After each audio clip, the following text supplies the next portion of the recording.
Buenas noches a todos nuevamente. Muchas gracias por acompañarnos. Nuestra charla de hoy de la Sociedad Colombiana de Pediatría Regional Bolívar, eh, con el apoyo de Nutricia, cambiando el paradigma de la nutrición y la alergia alimentaria en pediatría. Hoy nos acompaña la doctora Carla Senmanche Palacios, gastroenteróloga pediatra de la Universidad de Oriente y el Hospital José Manuel de los Ríos de Venezuela. Actualmente labora en la unidad de gastroenterología de la Clínica General del Norte y hace parte del Colegio Colombiano de Gastroenterología de la Sociedad Latinoamericana de Gastroenterología, Hepatología y Nutrición Pediátrica. Doctora Carla, un gusto tenerlo con nosotros hoy. Buenas noches, el gusto es para mí más bien poder reencontrarnos de esta manera y pues mantenernos por supuesto, siempre, por lo menos en esta virtualidad en compañía. Bien, buenas noches para todos, esperando estén bien de salud, ustedes y todos sus familiares ante la situación de pandemia que estamos presentando actualmente. Para mí pues es muy grato hoy estar formando parte de esta continua actividad académica que es necesaria en este nuevo estilo de vida, en este nuevo hábito que tenemos, esta nueva rutina. Hoy trayendo un tema bien enriquecedor, como comentaba, porque es un tema del día a día y de hecho quiero hacerlo bien dinámico para que lo extrapolemos, lo llevemos a lo que es nuestro día a día en la consulta, ¿sí? Hoy quiero cambiar el paradigma con respecto al manejo nutricional en las alergias alimentarias en pediatría, trayendo por supuesto lo más actualizado.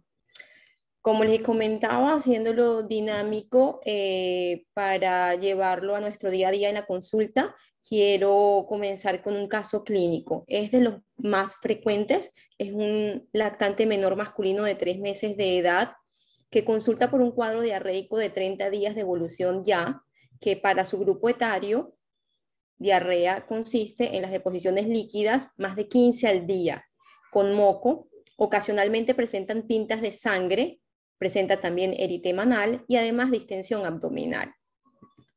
Dentro de los antecedentes de importancia, es un paciente que a los 2 meses de vida estuvo inclusive hospitalizado por bronquiolitis durante 72 horas y al momento del nacimiento estuvo hospitalizado en la unidad de recién nacidos por 7 días por sospecha de enterocolitis. Inclusive ameritó uso o tratamiento con antibiótico-terapia. Dentro de los antecedentes familiares de importancia, el padre asmático, la madre no reporta ningún otro antecedente de importancia o asociado a la enfermedad actual del paciente. Dentro de los antecedentes prenatales, fue producto de una primera gesta de 36 semanas con un control prenatal completo obtenido por cesárea con un peso hacia el límite inferior de 2.350 gramos y una talla de 44 centímetros.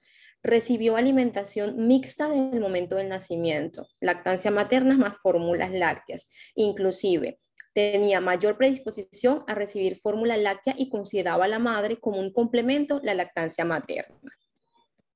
Dentro del crecimiento y desarrollo de este bebé, su evolución, pues tenía en sus curvas de crecimiento peso para la edad en un score que iba siempre a la tendencia inclusive de -2.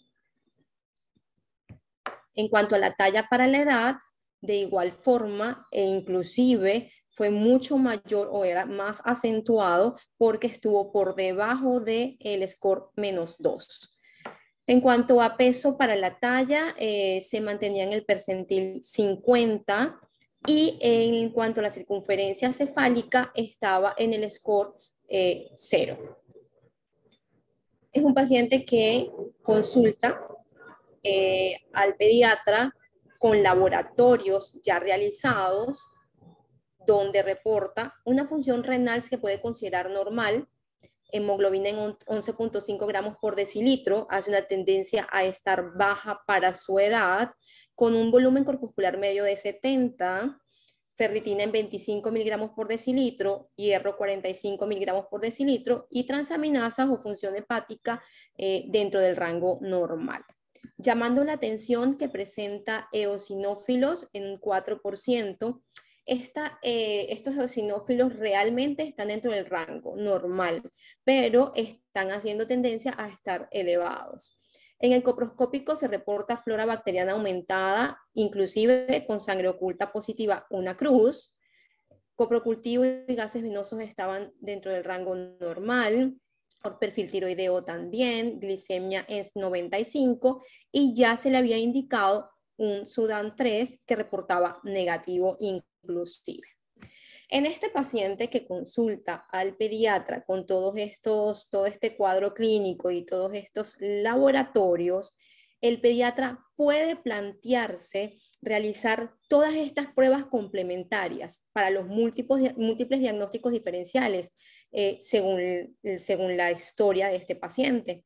Entonces, dentro de las pruebas complementarias pautadas, podríamos realizar una calprotectina fecal, electrolitos en sudor, elastasa fecal, realizar un estudio endoscópico, realizar una rayos X de tórax, inmunoglobulinas, ecografía abdominal, pruebas de alergias para alimentos o realizar inclusive las inmunoglobulinas y las antitransglutaminasas específicas, todas estas llevando a qué? A búsqueda de diagnóstico diferencial, no solo para alergia alimentaria, sino también para un síndrome malabsortivo, además también pudiendo sospechar alguna enfermedad inflamatoria intestinal de presentación bien temprana. Entonces, evidentemente, con el cuadro clínico es referido al gastroenterólogo pediatra y se plantea manejar con fórmulas especiales. Pero ¿con cuál fórmula especial podría ser manejado este paciente? ¿Con una fórmula extensamente hidrolizada con triglicéridos de cadena media? ¿Con una fórmula polimérica isocalórica o una fórmula más bien polimérica hipercalórica por el compromiso del peso que tiene el paciente? ¿Una fórmula de aminoácidos libres o irnos a una fórmula de continuación? Con este contexto del paciente o de la historia clínica del paciente, es lo que quiero llevar hoy al manejo de la alergia alimentaria. Entonces, vamos a comenzar a describir un poco lo que es la alergia alimentaria, ¿sí? A este grupo etario, alergia alimentaria, necesitamos enfocarnos a nuestro principal antígeno al que es expuesto, evidentemente la leche.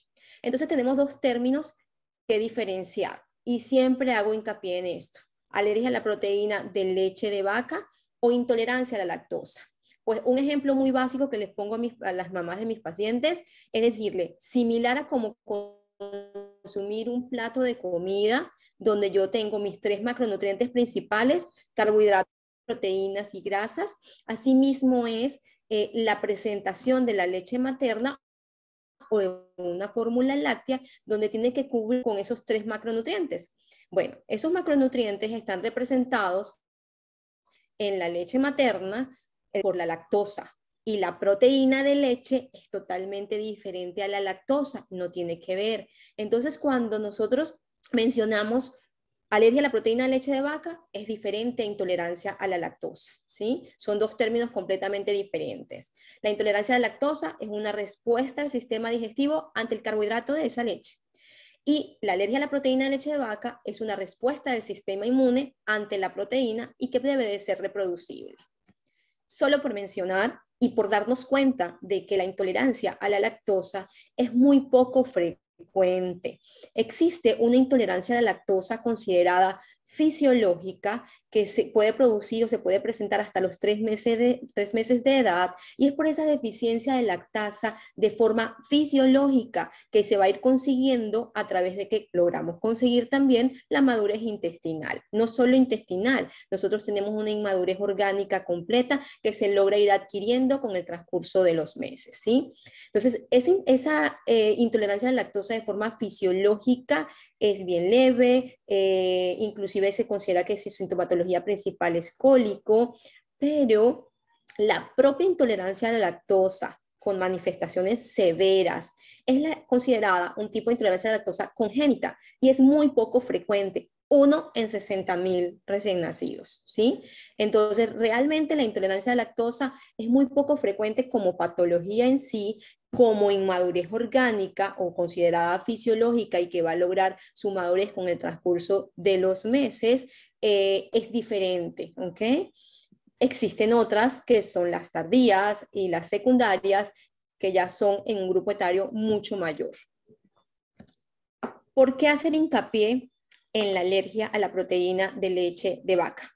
Porque es el primer antígeno al que estamos expuestos, el primer antígeno al que recibimos en cantidades importantes, inclusive en la etapa de lactante menor y mayor. Seguimos teniendo nuestra principal alimentación, esa base de la lactancia, sea materna, sea artificial, ¿ok?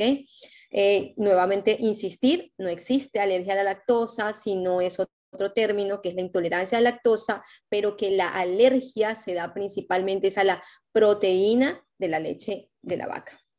Existen múltiples estudios y es grato, me enorgullece decir que existe un trabajo, existe un artículo publicado para enero, inicios del año anterior, del año 2020, realizado por el grupo o por el colegio, por parte de los integrantes del Colegio Colombiano de Gastroenterología Pediátrica, y está publicado en la Revista Colombiana de Gastroenterología.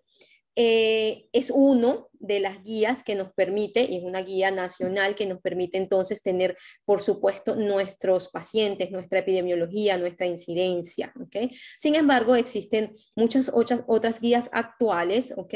Desde el año 2016 aproximadamente, con la cual inclusive aún nos basamos muchísimo, que es la guía realizada por el Grupo Mundial de Alergología, que son las guías DRACMA.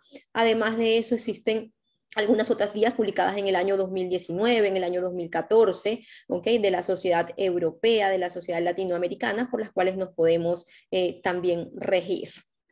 Bien, dentro de estas guías, o tomando en cuenta estas guías, vamos entonces a entrar ya en tema en lo que es la alergia alimentaria a nuestro principal antígeno al que estamos expuestos, que no es más que la alergia a la proteína de la leche de la vaca. La alergia a la proteína de leche de la vaca es una reacción de hipersensibilidad que está mediada por mecanismos inmunológicos. Participa definitivamente el sistema inmune, que puede ser de forma específica y debe de ser reproducible, que además de eso está manifiesto a través de una sintomatología muy diversa. Esta reacción inmunológica puede ir desde estar mediada por inmunoglobulina E o no mediada por inmunoglobulina E, o de forma mixta, teniendo una prevalencia entre el 1 al 2% aproximadamente. Existen factores de riesgo asociados para el desarrollo de esta alergia a la proteína de la leche de la vaca, como son el antecedente de atopia de forma directa en los padres o en los hermanos. Madre fumadora se ha considerado como un factor de riesgo importante asociado al desarrollo de esta alergia. Parto por cesárea, el inicio de fórmulas lácteas en los primeros días de vida o recibir lactancia por menos de 3 meses nada más. ¿Okay? Los factores a considerar en pacientes con sospecha de alergia a la proteína de la leche de la vaca son múltiples y esto es importante tomarlos en cuenta porque son los que nos pueden guiar hacia un diagnóstico satisfactorio, ¿okay? Y por supuesto un tratamiento oportuno. Los factores a considerar entonces pueden ir desde tomar en cuenta cuál es la sintomatología de realmente que presenta el paciente.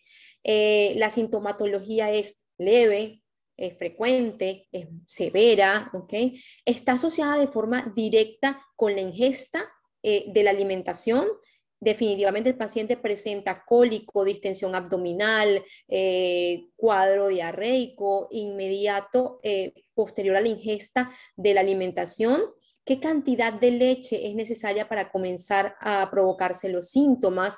Es importante también considerar la forma de preparación de la leche, ¿okay? El intervalo desde que se produce un síntoma al iniciar otro o al comenzar la alimentación, ¿ok? Además de eso, existen algunos otros factores, como por ejemplo a tomar en cuenta si hay un adecuado desarrollo, como lo vimos en el caso del paciente, del caso clínico, la evaluación antropométrica es fundamental porque el paciente tendría compromiso, tendría un fallo de medro, tendría compromiso de la ganancia de peso y de talla acorde para su edad. Estos serían factores importantes a considerar porque la alergia alimentaria se diferencia en, como había comentado, no mediada por inmunoglobulina E, mediada por inmunoglobulina E o mixta, pero cada una de ellas tiene una subclasificación.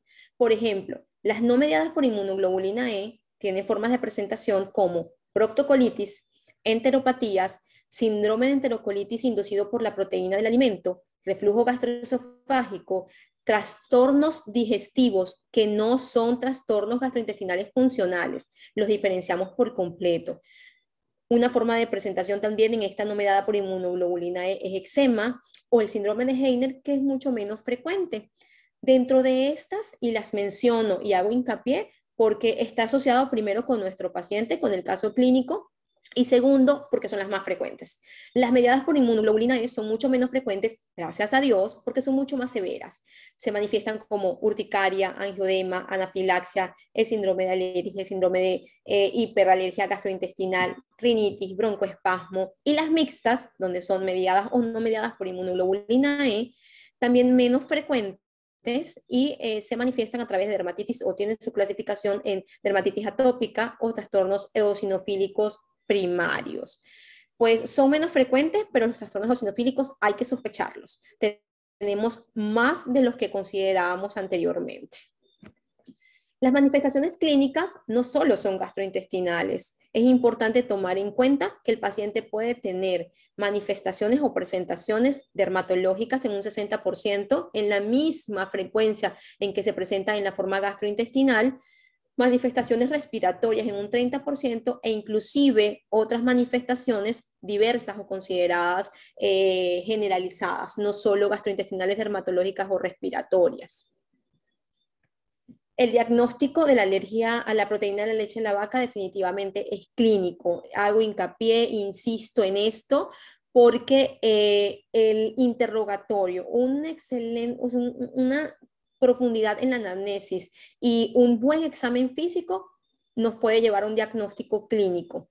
Además de eso, inmediatamente que lo sospechemos, realizar una eliminación de la proteína, del alérgeno, durante 2 a 4 semanas y posteriormente la reintroducción de él, donde realmente hay un poco de dificultad. Esto es la cotidianidad. Decirle a una madre, como el caso clínico que teníamos, que fue el paciente presentó diarrea por largo tiempo, presentó inclusive sangrado, eritema anal, distensión abdominal, había un disconfort importante que provocaba inclusive poca ganancia de eso, poca evolución en su crecimiento y desarrollo. Es difícil decirle a la madre que retomemos, que reintroduzcamos nuevamente esa exposición al alérgeno para hacer el diagnóstico definitivo. En muchas de las oportunidades el diagnóstico se queda en que con la eliminación de la proteína logró mejorar el cuadro clínico y allí estuvo el diagnóstico. Es difícil en nuestra cotidianidad, pero definitivamente es necesario para confirmar el diagnóstico. Se considera su gol estándar. Sin embargo, existen algunos otros estudios que nos permiten también, de la mano de ciertos casos difíciles de diagnosticar, de llegar a ese diagnóstico, como por ejemplo laboratorios, la anemia ferropénica podría ir de la mano del diagnóstico clínico. Por supuesto, la valoración nutricional es importantísima, es lo que comentaba, es un paciente que inclusive con el largo tiempo al que ha tenido esta sintomatología, pues ha tenido poca ganancia de peso y de talla, se ha expuesto su crecimiento y desarrollo a este proceso alérgico. Existen pruebas inmunológicas específicas y miren que acá hago hincapié en colocar de ser necesarias, al igual que la endoscopia digestiva, de ser necesaria. Definitivamente no es nuestra rutina para lograr el diagnóstico de esta alergia a la proteína de leche de vaca. Para poder diferenciar la forma de presentación de esta alergia a la proteína de leche de vaca no mediada por inmunoglobulina E, que es nuestra forma más frecuente de presentación, es importante entonces tomar en cuenta los tres síndromes. El de proctocolitis, que inclusive es el diagnóstico de nuestro paciente del caso clínico presentado, el síndrome de enterocolitis inducido por la proteína del alimento y la enteropatía. Tres síndromes a diferenciar. Entonces, en la proctocolitis, la presentación es definitivamente, inclusive al mes de edad. Nuestro paciente lo comenzó a presentar a los 2 meses de edad. Es bien pronto, a diferencia del síndrome de enterocolitis y la enteropatía, que dependen de la edad a la que se expone al antígeno que puede provocar o al alimento al que provoca la sintomatología. En la proctocolitis y en los otros dos síndromes de enterocolitis y enteropatía pueden estar asociados a algunos otros alimentos alérgenos también para provocar la sintomatología. Sin embargo, se considera que no es tan frecuente presentar alergias alimentarias múltiples, ¿ok? Pero cuando se presentan, están asociadas con mayor frecuencia a este grupo etario, es más que nada a la soja. ¿Okay? Antecedentes, por supuesto, son importantes para todos los síndromes, para la proctocolitis, para el síndrome de enterocolitis, para la enteropatía. La transición a mecanismo luego mediado por inmunoglobulina E es solamente frecuente en el síndrome de enterocolitis. Y esto lo vamos a ver inclusive en la sintomatología, porque en la sintomatología nos logramos dar cuenta que el síndrome de enterocolitis inducido por una proteína del alimento, la manifestación, la expresión clínica es mucho más severa, mucho más agresiva. ¿Okay? El paciente presenta vómitos abundantes, diarrea profusa, que inclusive causa deshidratación, el paciente puede estar hospitalizado, la presencia de la sangre en las heces es frecuente, el fallo de Medro es inclusive ya de moderado a severo, el paciente puede presentar un estado de shock generalizado y la hipotermia inclusive presente hasta en un 25%. A diferencia de la proctocolitis, nuestro paciente es un paciente que únicamente cursaba con un cuadro diarreico con ocasionalmente pistas de sangre, ¿okay? En las heces y el compromiso del peso y la talla para los 3 meses de edad se veía ya involucrándose, sin embargo no era algo a representarse de forma agresiva. La lesión histológica, pues en todos los que hay es un proceso inflamatorio con mayor predisposición hacia la parte distal, hacia la parte de colon. Y el desarrollo de la tolerancia, sí es bien importante también diferenciarlo porque a la proteína de la leche de la vaca en la proctocolitis, la mayoría de los pacientes logran hacer ese proceso de tolerancia antes de los 12 meses de edad, a diferencia de la enteropatía que los hace hasta los 3 años de edad y el síndrome de enterocolitis, siendo tan agresivo, lo hace entre los 3 y los 5 años de edad. ¿Qué es importante saber además de estos síndromes de diferenciarse entre sí y de la forma de manifestación? El diagnóstico.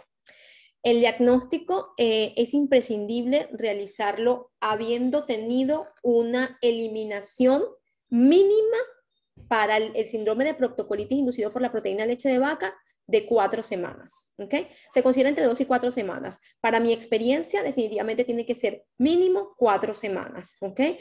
Posterior a eso es cuando podríamos realizar la prueba de provocación oral y confirmar el diagnóstico, por supuesto. A diferencia de la enteropatía, donde debemos de considerar tener más de 4 semanas el paciente exento del alérgeno para realizar nuevamente la prueba de provocación, y en el síndrome de enterocolitis inducido por la proteína del alimento debe también, inclusive es tan agresiva la sintomatología que esa prueba de provocación debe de realizarse hospitalizado y debe de realizarse en un tiempo en el que se considere prudente que el paciente ya haya tenido una mejoría evidente de todos esos síntomas, de todas esas manifestaciones clínicas que son mucho más agresivas, con mayor toque del estado general. Entrando en materia, en lo rico del tema de hoy, es que no es más que el objetivo del manejo nutricional de la alergia a la proteína de leche de vaca. Los objetivos de esta son, por supuesto, mantener un estado nutricional lo más óptimo, ¿ok? Acorde a la edad. quisiéramos lograr, si está involucrado la parte nutricional, lograr entonces implementar una intervención temprana a tiempo, el mayor tiempo posible, ¿ok? Por supuesto, monitorear y evaluar el progreso que se tenga y además suplementar las deficiencias. Entonces, según nuestro paciente, ¿cómo lo vamos a manejar? Nuestro paciente que reciba lactancia materna exclusiva, que reciba fórmula láctea o que reciba lactancia materna más fórmula láctea. Pues el paciente que recibe lactancia materna exclusiva, debemos entonces de preparar a la madre, de concientizarla. En este punto yo le insisto a la mamá en que la consulta definitivamente se basa en hablar y que ella entienda en que debe de hacer un sacrificio por darle lo mejor que es la lactancia materna, que no tiene ningún punto de comparación con nada, ¿ok? Soy pro lactancia y que es un regalo que le ofrece a su hijo para toda la vida, con beneficios a corto, a mediano y a largo plazo. Entonces, el sacrificio, ella tiene que concientizarse definitivamente con todos los beneficios que va a obtener de ello, y si no lo va a hacer, pues tampoco vamos a provocar mayor o no vamos a ser más gastrolesivos por intentar mantener esa lactancia materna.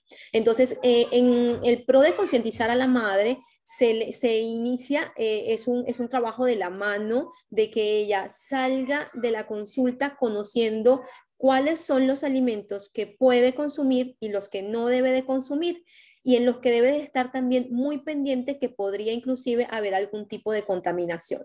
Entonces, eso es, para esto nos basamos entonces en que la mamá tiene que empezar o aprender a leer todas las etiquetas de los productos que vaya a consumir.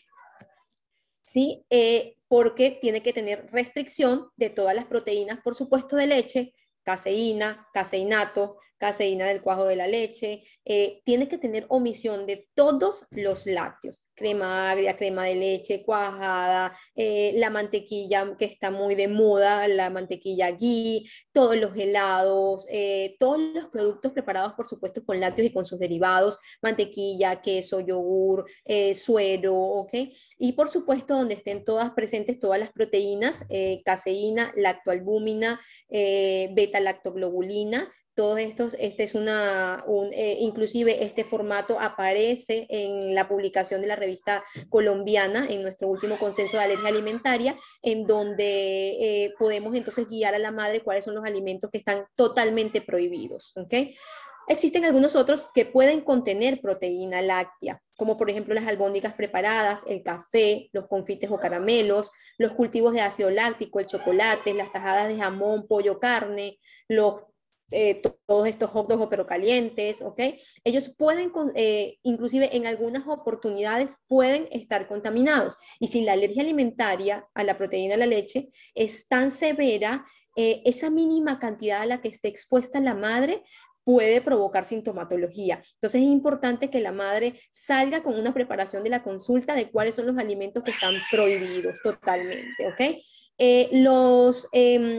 Existen algunas otras formas en cómo van a estar en los alimentos la presentación de la leche, que es como caseinato de sodio, de calcio, potásico, magnésico, el hidrolizado proteico, ¿okay? El suero láctico, como les comentaba, todas estas presentaciones es importante que la madre sepa leerlas, que no estén presentes en los productos en que están consumiendo. Pero además de eso, no solo desde el punto de vista alimentario, también sabemos pues que la absorción puede darse a través de algunos otros órganos e inclusive manifestarse en los órganos dermatológicos y respiratorios, y los productos como el jabón y las toallitas húmedas pueden presentar también contenido lácteo, ¿ok? Lactancia materna exclusiva, la madre tiene que salir preparada cuáles son los alimentos que tiene prohibidos y los que están permitidos, ¿sí? Pero existen pacientes que no pueden recibir lactancia materna, pues no debería de ser, pero necesitan apoyarse con fórmulas lácteas, y entonces es aquí cuando nosotros comenzamos a estudiar cuál es nuestra fórmula ideal.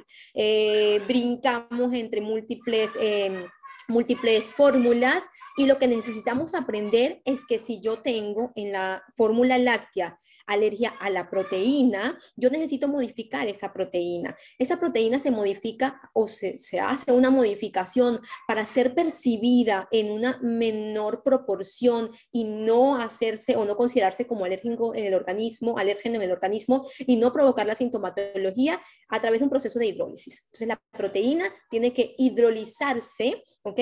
Puede ser de forma parcial o puede ser de forma extensa, ¿ok?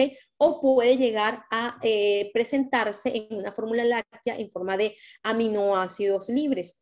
En esta gráfica es bien didáctica para poder entender que si mientras más intacta esté la proteína, menor proceso de hidrólisis haya sido sometida, la proteína tiene mayor alergenicidad y por supuesto mayor tolerancia, porque el proceso de hidrólisis al que se somete la proteína la modifica y tiene un olor y un sabor desagradable, ¿sí? Las fórmulas infantiles especiales para tratar la alergia a la proteína en la leche de la vaca tienen características, ¿sí? Características, las proteínas, ya lo hablamos, hidrólisis. En cuanto a las grasas, tiene en algunas modificación de la posición de los ácidos grasos o en algunas menores o mayores concentraciones de los ácidos alfa-linolénico o el alfa-linoleico, ¿ok? Con respecto a los carbohidratos, estas fórmulas especiales varían, pero la mayoría tienen un 70% de disminución o retiro por completo de la lactosa. En cuanto a los micronutrientes, y esto ya lo vamos a conversar, se considera que tienen definitivamente un déficit de hierro, las fórmulas lácteas. Además de eso, las otras vitaminas como la A, la E y la D están también discutidas, ¿ok? Los nucleótidos, el 70% de las fórmulas para tratar estas alergias tienen nucleótidos. Existen otros aminoácidos y que están presentes, inclusive la colina, taurina, carnitina y por supuesto, los prebióticos y probióticos tan famosos en la actualidad, los probióticos como son los fructooligosacáridos y los galactooligosacáridos, en un 15% de las fórmulas lácteas están presentes y los probióticos en un 8% aproximadamente. Las fórmulas extensamente hidrolizadas tienen estas características para tratar qué patologías, aparte de la alergia a la proteína de leche de vaca, insuficiencias pancreáticas, o sea, estos síndromes malabsortivos, ¿ok? Síndromes colestásicos, síndromes de afectación intestinal grave, síndrome de intestino corto, enteritis por radioterapia o por quimioterapia y los síndromes malabsortivos. A diferencia de las fórmulas de aminoácidos libres, donde están pautadas para patologías como alergias a la proteína de leche de vaca, pero que no responden al uso de fórmulas extensamente hidrolizadas, ¿ok? Las presentaciones de alergias alimentarias, por supuesto, con reacciones anafilácticas o con esofagitis eosinofílica o con alergias alimentarias múltiples o que inclusive que la falla del crecimiento es de forma severa, como se manifiesta en el síndrome de enterocolitis inducido por las proteínas del alimento. Las guías que les mencionaba anteriormente, cada una de ellas considera como primera o segunda opción, dependiendo de la patología, el uso de estas fórmulas. Las fórmulas extensamente hidrolizadas definitivamente como primera elección, en el caso de nuestro paciente como por ejemplo la proctocolitis, en los que son las guías de la Sociedad Europea de la EBSCAN, considera que es la primera elección la fórmula extensamente hidrolizada y como segunda opción la fórmula de aminoácidos libres. Suplementos para estos pacientes entonces, los micronutrientes en los cuales vamos a considerar que hay déficit al uso en el momento de utilizar fórmulas lácteas. El calcio definitivamente tiene que suplementarse entre 500 miligramos y 1 gramo al día es la dosis. La vitamina D debe de suplementarse tanto en la madre como en el niño y va entre aproximadamente 5 microgramos hasta 15 o 20 microgramos al día de vitamina D. Hierro aproximadamente, y todo esto es un análisis individualizado porque pacientes que tengan algunas otras patologías asociadas, inclusive anemias ferropénicas importantes demostradas, la dosis del hierro variaría entre 2 y 5 miligramos por kilogramo día aproximadamente. ¿Okay? Es importante saber que haciendo esta dieta de restricción, haciendo toda esta restricción alimentaria, podríamos detener cierto impacto, como por ejemplo falla de crecimiento, ¿okay? Dificultades en la alimentación y por supuesto deficiencia de micronutrientes. Entonces tenemos que suplementar con todos estos micronutrientes y tomar en cuenta que el paciente no tenga dificultades para la alimentación con la fórmula láctea que se esté indicando. Y parte de la actualización de lo que tenemos es para este tratamiento de las fórmulas lácteas para la alergia a la proteína de leche de vaca, es los prebióticos y probióticos. ¿Okay? La Organización Mundial de Alergia sugiere el uso de probióticos, pero en los niños que no son lactados. ¿Okay? Y lo actual es los simbióticos. Para este quise traer un artículo de los muchos que existen donde se demuestra que estos simbióticos definitivamente tienen un excelente efecto para el tratamiento de las alergias a la proteína de leche de vaca. En este estudio, rápidamente, pero definitivamente es lo más actualizado que tenemos. En este estudio se logró demostrar que se hicieron dos. Esta es una recopilación de dos estudios, donde un estudio con 115 recién nacidos a término se utilizaron con alergia a la proteína de leche de vaca demostrada de forma aleatoria fórmulas de aminoácidos libres con simbióticos y fórmulas de aminoácidos libres convencionales, tomando en cuenta como parámetros para demostrar un adecuado crecimiento y desarrollo lo que fue el peso, la talla, la circunferencia cefálica y como segundos factores las características de las evacuaciones y por supuesto ya mucho más ya todo lo que eran los estudios bioquímicos o de laboratorio. Y las conclusiones fueron donde realmente el uso de fórmulas de aminoácidos libres con simbióticos no tenía diferencia significativa para el uso de aminoácidos libres.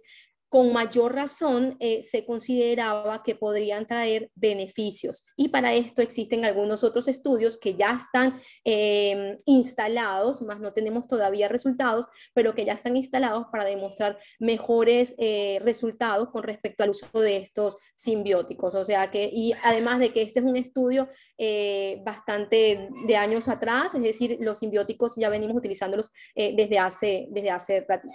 Es importante conocer también para el manejo nutricional de la alergia a la proteína de leche de vaca que existen unas bebidas mal llamadas leches y que no se aprueban, ¿ok?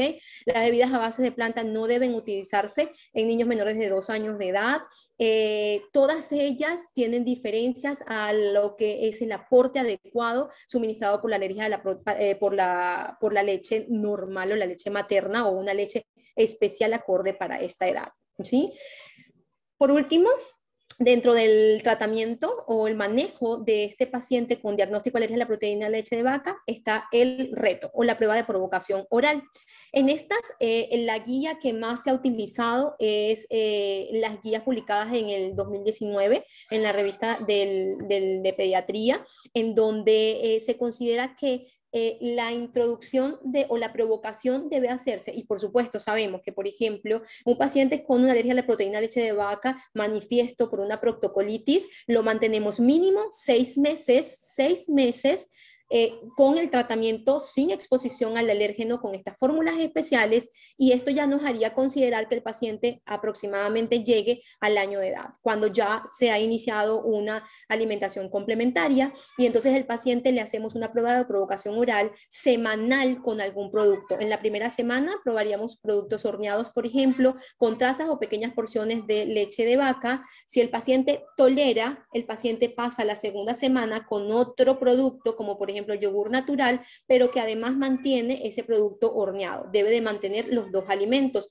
Y así sucesivamente, como por ejemplo para la tercera semana introducir quesos, y para la cuarta semana ya para el mes, si el paciente ha logrado hacer tolerancia y no ha tenido sintomatología, el paciente se comienza en su...